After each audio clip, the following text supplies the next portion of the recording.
लोगों ने 8 भी किया है, मगर वो जो 8 अगली जो 4 थी वो पुरानी वाली 4 से मिलती जुलती ही थी, उसकी एक्सटेंडेड फॉर्म थी। आज हमने ये देखना है कि अगर कोई क्वेश्चन आ जाता है आपके पास कि राइट एन ऐसे ऑन अ सर्टेन टॉपिक, तो आप उस ऐसे को कैसे लिखेंगे। ठीक, सो उसमें ये है कि, और ये मेजर ये डिस्कशन का टॉपिक भी है इन एनी कंपैरेटिव एग्जाम। किसी भी एग्ज़ाम में आपने अगर पार्टिसिपेट करना है, जैसे CSS हो या किसी और भी एग्जाम के अंदर जो डिस्क्रिप्टिव टेस्ट होते हैं, उनमें ये क्वेश्चन लाजमी होते हैं अगर हम डिस्कस किया जाए इसको। तो ऐसे को राइट करने के बेसिकली 3 स्टेप्स हैं जर्नल, यानी कि 3 हिस्सों में तकसीम करते हैं। सबसे पहले जब आपने किसी टॉपिक पे ऐसे लिखना है, आपने प्रिपेयर करना है उस टॉपिक से रेलिवेंट, फिर आपने उससे उसके ऊपर ऐसे को राइट करना है सारा, और फिर रिवाइज करना है। और ये जनरली 3 स्टेप्स ही होते हैं किसी भी इसके अंदर आप टॉपिक को लें। ठीक है, आप पहले किसी भी चीज़ के बारे में प्रिपेयर करते हैं अपने आप को। लाइक अगर आपको ऐसे बोले ऐसा लिखें, तो सबसे पहले आप टॉपिक के बारे में पहले टॉपिक कंफर्म करेंगे कि मैंने किस पे लिखना है। फिर उसके बाद आप उस टॉपिक के ऊपर डाटा कलेक्ट करेंगे, उसको उसके ऊपर आप अपने अंडरस्टैंडिंग को डेवलप करेंगे, मतलब अपने डिफरेंट एस्पेक्ट्स को देखेंगे। उसके बाद आप एक थीसिस स्टेटमेंट तैयार करेंगे जो सेंट्रल एक कोर ऑब्जेक्टिव या कोर आइडिया होता है आपके थीसिस का या आपके ऐसे का। उसके बाद अपना राइटिंग प्रोसेस स्टार्ट करेंगे। तो राइटिंग के अंदर भी आपने क्या करना है कि राइटिंग में भी आप उसको 3 हिस्सों में तकसीम करेंगे। पहले इंट्रोडक्शन का फेज होगा, फिर आपका मेन बॉडी होगी, और आखिर में कंक्लूजन। और रिवीजन में आपने क्या करना है, रिवीजन में आपने ये देखना है कि हम अगर कोई ऐसे लिखते हैं तो लिखने के बाद कोई ऐसा तो नहीं है कि कुछ चीज़ें, कोई फैक्ट्स एंड फिगर जो कि शुरू में आपके माइंड में थे, लिखते हुए ध्यान से निकल गए हो। कहीं ऐसा तो नहीं है कि कोई ग्रामेटिकल या स्पेलिंग की मिस्टेक हो गई हो, या कोई पंक्चुएशन की मिस्टेक कर दी हो आपने। ठीक है, इस किस्म की छोटी छोटी चीज़ों को आपने देखना है। अब इनको डिटेल से देखेंगे कि हम इन प्रोसेस में क्या कुछ करेंगे स्टेप्स के अंदर। सबसे पहला आपका जो स्टेप है वो है प्रिपरेशन फॉर राइटिंग एन ऐसे। कि सबसे पहले आप क्या करते हैं, कोई भी आप ऐसे लिखने जाएंगे तो सबसे पहले you have to prepare yourself as I told you last time. तो सबसे पहले ये है कि अंडरस्टैंड योर असाइनमेंट। प्रिपरेशन में क्या करना है, as I told you there are 3 major steps. Preparation number 1, number 2 writing, and number 3 third one है रिवीजन।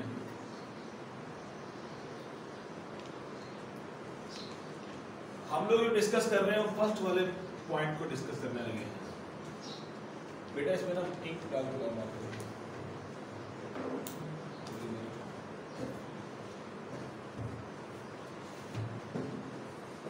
हम लोग देख रहे हैं सबसे पहले प्रिपरेशन वाला फेज।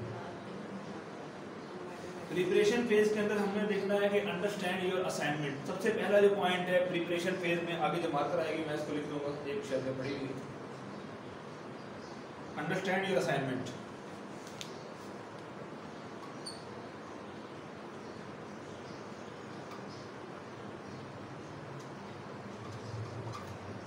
अंडरस्टैंड योर असाइनमेंट, आपने अपने असाइनमेंट को समझना है। सबसे पहले असाइनमेंट मीन कि the topic on which you are gonna write, वो टॉपिक जिस पे आप लिखने जा रहे हैं, सबसे पहले आपने उसको कंफर्म करना है, उसको आपने क्लियर करना है। ठीक है, सो उसमें ये लिखता है कि when is the goal, what is the goal of ऐसे। और उसमें सबसे पहले आपने डिसाइड ये करना है कि टॉपिक के साथ साथ कि आपका गोल क्या है ऐसे।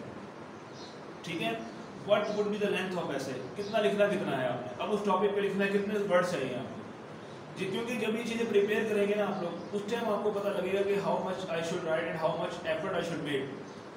सही, अगर 1500 वर्ड्स का लिखना है तो कैसे लिखेंगे, 2500 वर्ड्स का लिखना है तो उसमें क्या करना है आपने, कितना डाटा डालना है, कितनी कोटेशन पुट करनी है, वगैरह वगैरह। ठीक, और is there anything you need to clarify with your teacher, और मतलब वगैरह कि आप कोई ऐसी चीज़ तो नहीं है कोई डिस्कस करना चाहते हैं मेरे से। पेपर में तो ऐसा नहीं होता, उसमें ये वाला पॉइंट छोड़ दीजिए। हाँ, अगर वैसे ही टास्क मिला हो आपको ऐसे लिखने का, तो फिर आप उसको किसी से डिस्कस कर सकते हैं। द सेकंड ये है कि डिफाइन अ टॉपिक। तो प्रिपरेशन में सबसे पहला फेज क्या आ गया, understand your assignment. Number second,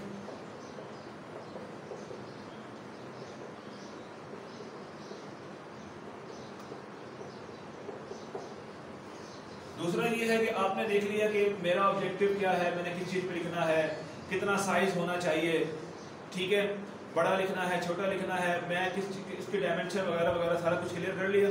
सो अब लिखना किस चीज़ के ऊपर है। सो उसमें वो कहता है कि define your topic, if you are allowed to choose your own topic to pick something that you already know. अगर आपको खुद कहा जाए कोई टॉपिक चूज करने के लिए तो आप उसमें वो चूज कीजिएगा जो आप खुद जानते हैं, वरना अगर मल्टीपल ऑप्शन दिए गए हों उनमें से कोई एक ले लीजिएगा, ठीक है। Come up with an thesis, वो कहता है कि the thesis is the central point और argument that you want to make. A clear thesis is essential for a focused essay, you should keep referring back to it to implement it. असल में ये है कि जब आपका जो major theme जो होता है वो है थीसिस स्टेटमेंट, मतलब the objective of the essay which defines the whole एसे।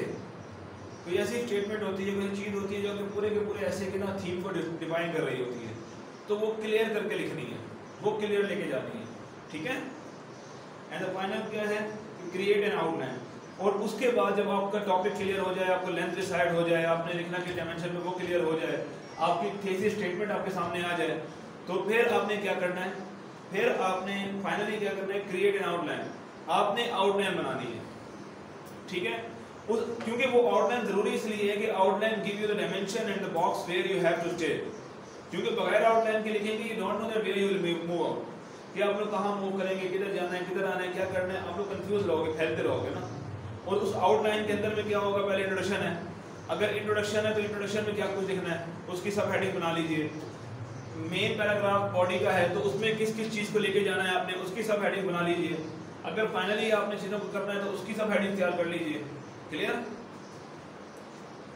अब आइए आगे, राइटिंग द इंट्रोडक्शन। अब अगला पेज जो है प्रिपरेशन के बाद वो है राइटिंग वाला। तो हमने क्या कहा था, हमने कहा था कि ऐसे राइट करने को हम लोग 3 हिस्सों में तकसीम कर रहे हैं। Number 1 is your preparation phase, number 2 is your writing phase, number 3 is your revision phase. ठीक है, समझ आ रहा है, नहीं आ रहा? बिल्कुल भी नहीं आ रहा है। तो नंबर 1 रिवीजन फेज हमने देख लिया कि हमने क्या करना है, सबसे पहले अपना असाइनमेंट क्लियर करनी है, कि अंडरस्टैंड करना है कि हमारा असाइनमेंट है क्या, हमें करना क्या है। फिर आपने अपने टॉपिक को क्लियर करना है, फिर थीसिस स्टेटमेंट लिखनी है और फिर आउटलाइन बनानी है। अब आउटलाइन बनाने के बाद आपने लिखने की तरफ आना है। ये हो गया प्रिपरेशन वाला। अब सेकंड फेज है आपका राइटिंग फेज।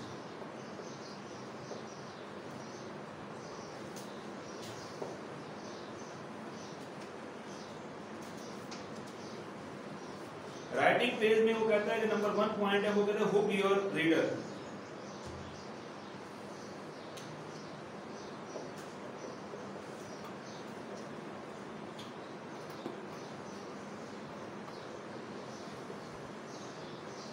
इसका जो पहला पॉइंट है number 1, that is the hook your reader, mean that कि आप अपने रीडर को ना उसका टेंशन गेन करो। आपका स्टार्ट ही ऐसा होना चाहिए कि वो इंस्पायर हो जाए आपके पूरे के पूरे ऐसे के साथ। ऐसे से कोई ओपनिंग स्टेटमेंट, कुछ लोग सवाल के जरिए शुरू करते हैं, कुछ लोग कोई फैक्ट के जरिए शुरू करते हैं, कुछ किसी फिलोसोफर की कॉल के जरिए शुरू करते हैं। But that must be clear and focus के एक लाइन के अंदर, पहली लाइन के अंदर, एक लाइन के अंदर आपका सारा का सारा विजन क्लियर हो जाए कि how much you are clear on the essay, topic of essay. ठीक है। सेकंड पॉइंट क्या है, वो कहता है कि provide background on your topic. सही। तो आपने क्या करना है, provide background of your topic. आपने अपने टॉपिक का ना बैकग्राउंड देना है, हिस्टोरिकल, ठीक है, अपने स्टेटमेंट के बाद कोई अपने हिस्टोरिकल बैकग्राउंड देना है कि कुछ मतलब ये टॉपिक है कि like for example that you are just writing on the essay on the Pakistan water crisis, आपका जो टॉपिक है वाटर क्राइसिस के ऊपर है, so that you have to discuss that what the background mean the importance and the whole origin of the water crisis in Pakistan. तो जिसमें आपने different शायद आपने डिफरेंट हिस्टोरिकल फैक्ट्स को डिस्कस करोगे शायद, और द इंपॉर्टेंस ऑफ द जिसको आप कह लो कि आपके जितने भी रिवर्स हैं आपका सारा कुछ उसको डिस्कस करोगे। वो डिपेंड करता है हर बंदे के ऊपर ना कि how is gonna write, what is natural style to write an essay. तो अल्टीमेट ऑब्जेक्टिव क्या है, तो प्रोवाइड अ बैकग्राउंड। क्योंकि राइटिंग फेज में हम लोग ने इसको तकसीम किया है 3 मेन फेज इसके अंदर, writing, an introduction, number 2 writing body, body पहले अगर आप कह लेंगे सर उसको बॉडी कह लीजिए, and the finally is writing conclusion.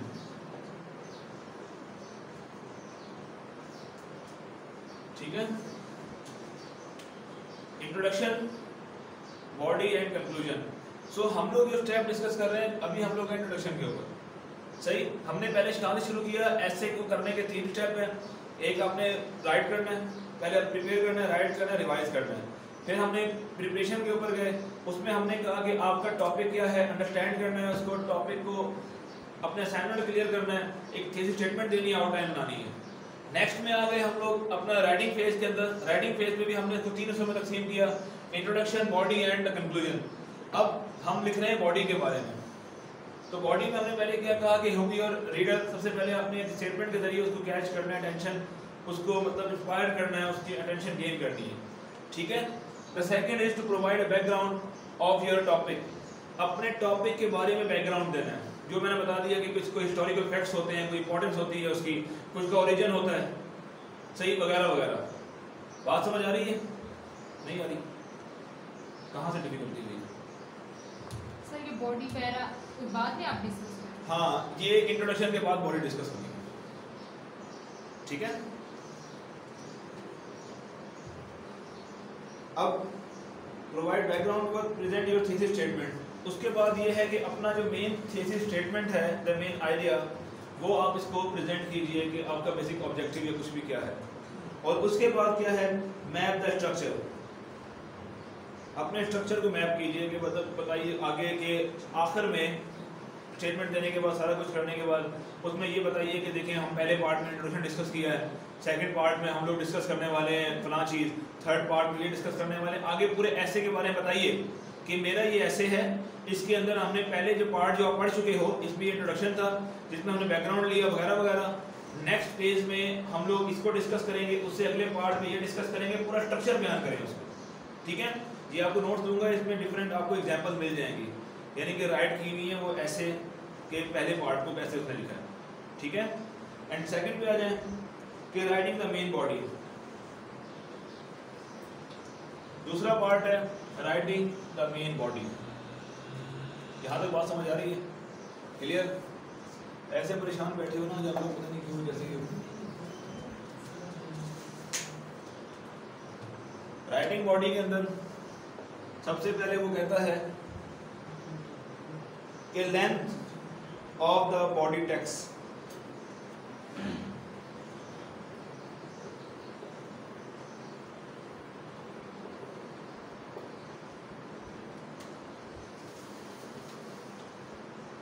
इसमें ये कहता है कि the length of the body depend on the type of the essay. On average the body comprises 60-80% of your एसे।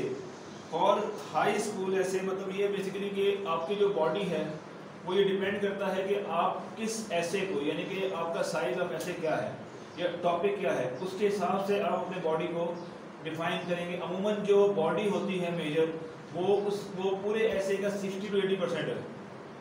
इसका समझ लीजिए 10% इंट्रोडक्शन है, 10% कंक्लूजन है। फॉर एग्जांपल ये 20% इंट्रोडक्शन है, 20% कंक्लूजन है, और जो कि 60% है वो आपका मेन बॉडी है, जिसके अंदर आपकी तमाम की तमाम डिबेट, तमाम की तमाम डिस्कशन और ये सारा कुछ उसी के अंदर होगा। और उस बॉडी के अंदर ही आप अपने टॉपिक से रेलिवेंट डिफरेंट राइटर्स को कोट करते हैं, उसके रेलिवेंट आप डिफरेंट डाटा देते हैं, डाटा के इंटरप्रिटेशंस करते हैं, इसके साथ साथ आप ये बताते हैं कि ये डाटा किस तरीके से रेलिवेंस है, उसी के अंदर आप उस पर क्रिटिकल इवेल्युएशन कर रहे होते हैं जो पहले ऑलरेडी लोगों ने कुछ चीज़ों पे लिखा हुआ होता है, ठीक है, वगैरह वगैरह। The whole debate is generated in the body, but again I am saying you that it depends on your topic and type of essay, topic के ऊपर और ऐसे टाइप पे डिपेंड करते हैं कि बॉडी का साइज क्या होगा, ठीक है। तो number 3 is that paragraph structure. जो सेकंड पॉइंट है वो है पैराग्राफ स्ट्रक्चर।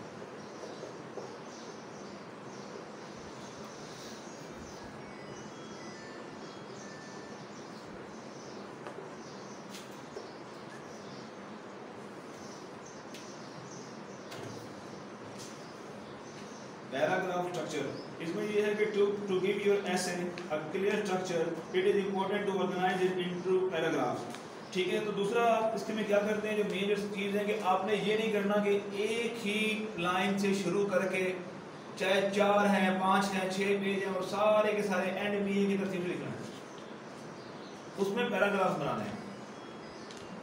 और पैराग्राफ में डिसाइड करना है आपने कि बेसिकली आपका जो सारा का सारा ऐसे है, ठीक है, वो यानी कि उसके थीम के हिसाब से आपने पैराग्राफ सेट करने के, इस पैराग्राफ में क्या डिस्कस करना है, इसमें क्या।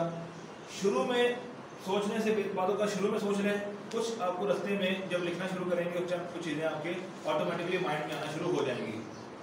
सर ये जो अक्सर ये पैराग्राफ लिखना शुरू करते हैं ऐसे का, उसके शुरू में शेरो शायरी से लिखा शुरू होता है या कोई क्योट से शुरू होता है, सर वो इंट्रोडक्शन में आता है ना?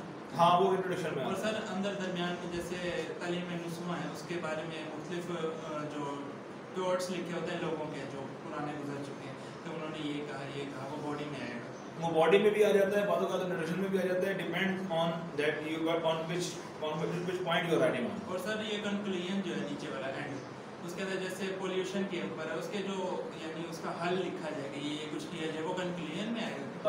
हल जो है ना वो आता है पॉलिसी रिकमेंडेशन के अंदर, जो जनरली कंक्लूजन का कुछ पार्ट भी कहते हैं, कुछ लोग उसके लिए अलग हेडिंग डाल देते हैं। कंक्लूड तो ये होता है कि जो आप ऊपर लिख के आ रहे हैं ना, अपने जो आपने डिबेट जनरेट की है, वो कंक्लूजन होता है। पॉलिसी रिकमेंडेशन तो उसके बाद आपने कंक्लूड कर दिया भाई ये इशू है, ये पॉइंट है, ये सारा कुछ टॉपिक है, now it should be done now, ठीक है, अब ये ऐसे करना चाहिए, सही। तो वो फिर उसके हिसाब से आप उसको यानी कि अकॉर्डिंगली लेके चल रहे होते हैं, क्लियर। तो इसके अंदर ये था कि example of paragraph from the ऐसे। अब आपको जो नोट्स दूंगा उसके अंदर इसमें राइट लिखा क्यों मैं पढ़ूंगा बैठ के, तो फिर वो बात कुछ नहीं बननी। मगर ये है कि ये आप अगर इसको यानी कि जो मैं नोट्स दूंगा उसमें आपको जैसे हमने इंट्रोडक्शन डिस्कस किया है, तो इंट्रोडक्शन से रेलिवेंट आगे आपको उसके पॉइंट्स मिल जाएंगे, पैराग्राफ वगैरह मिल जाएगा। दूसरा हमने बॉडी डिस्कस की है, तो उसने एक पैराग्राफ लिखा है बॉडी का भी, तो आपको समझ आ जाएगा कि बॉडी में हमने किन चीज़ों को लिखना है, ठीक है। और नंबर 3 जो है ये राइटिंग द कंक्लूजन, तो वो कहता है कि the conclusion is the final paragraph of an essay, it should generally take up no more than 10 to 15% of the text, यानी कि 10 to 15% का टेक्स्ट होना चाहिए आपका, मतलब 20% भी कर दो तो ऐसा नहीं है, मगर 10 to 15% ये शेड्राइज कर रहा है साइज को, तो देख लीजिए। तो इसके अंदर क्या होता है कि रिटर्न टू योर थीसिस, इसमें आपने क्या करना होता है, जिन पॉइंट को फोकस करना होता है उसमें ये है कि return to your thesis statement.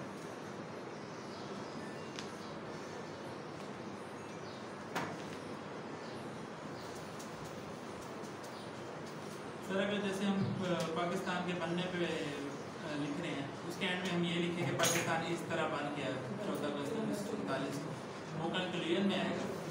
नहीं, वो हाँ वो उसी टॉपिक को पाकिस्तान बनने पे आप ऐसे लिख रहे हैं, आपने सारा उसमें लिखा है, मगर जब उसी ऐसे को आप कंक्लूड करेंगे ना, तो that would be in conclusion. बात समझ आ रही है? सही। तो अब कंक्लूजन में हमने क्या करना है, कंक्लूजन में हमने सबसे पहले क्या करना है, रिटर्न टू योर थीसिस।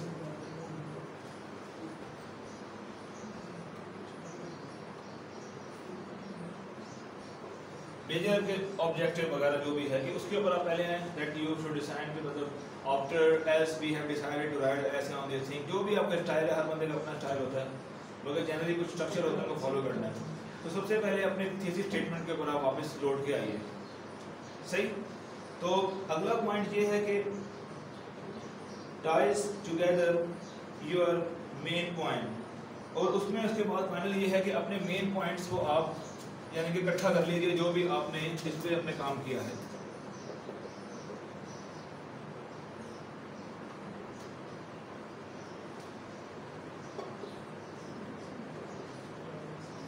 सही, जो आपके टॉपिक है या जो मेन कुछ टेक्स्ट होंगे या कुछ स्टेटमेंट्स होंगी या जो मेन आपकी थीम होगी, कुछ भी होगा, आप उसको एक साथ ही ले आइए। And finally show why your argument matter.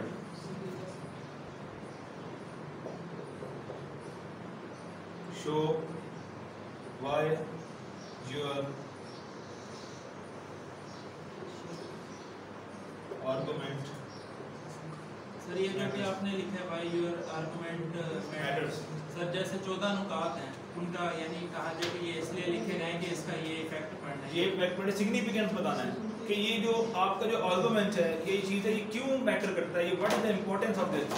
Sir जैसे दो कौमी नजरिए का लिखे कि वो मुसलमान और हिंदुओं का अलहदा करने के लिए वो सारा लिखा है। हाँ, उसका फाइनल बता दें कि क्योंकि it was difficult to survive in the subcontinent, so that's why it was decided by the whole leaders and the authority personality and intellectual at the time to establish an ideology where they must separate to each other, ठीक है, वगैरह वगैरह जो भी आपका अपना एक mindset है इसमें। So mean that in a final stage you have to show up that what's the importance and significance and practical importance of your thesis or your essay or your argument, ठीक है। So अब conclusion में सारा नीचे आगे उसका paragraph दिया होगा उसने, आप इसको पढ़ लीजिएगा। एक अच्छा कंक्लूजन उस वक्त होता है जब वो तमाम की तमाम इन चीज़ों को फॉलो अप करता है, ठीक है। जब आप ये लिख लें, सारा कुछ कर लें, तो उसके बाद आपने आना है रिवीजन के फेज़ में। रिवीजन के फेज़ में आके आपने अपने ध्यान रखना है कि सबसे पहले पूरा बोर्ड से पढ़ना है। जो मैंने पहले ही बताया है कि ऐसा तो नहीं है कि कोई फैक्ट जो आप डिस्कस करना चाहते हैं वो रह गए हो। फिर आपने देखना है जुमलों की तरतीब को, क्योंकि जो बंदे का पहला ड्राफ्ट होता है ना, उसमें बड़े मसाइल होते हैं। बंदा लिख रहा होता है, आप उसको लिखना शुरू करें, सोचना शुरू करें, आपके माइंड में बाद में और चीज़ें आना शुरू हो जाती हैं। आप जब अपने ड्राफ्ट को देखोगे, बार बार आपको ख्याल आएगा अभी इसमें और इम्प्रूवमेंट की ज़रूरत है, ठीक है। तो ये तो हमेशा चलते ही रहता है, मगर जो बुनियादी चीज़ लिखने वाली उसमें ये होती है कि आया कि आप जो कुछ लेके जा रहे हैं, जो कुछ लिख रहे हैं, वो कंप्लीट है।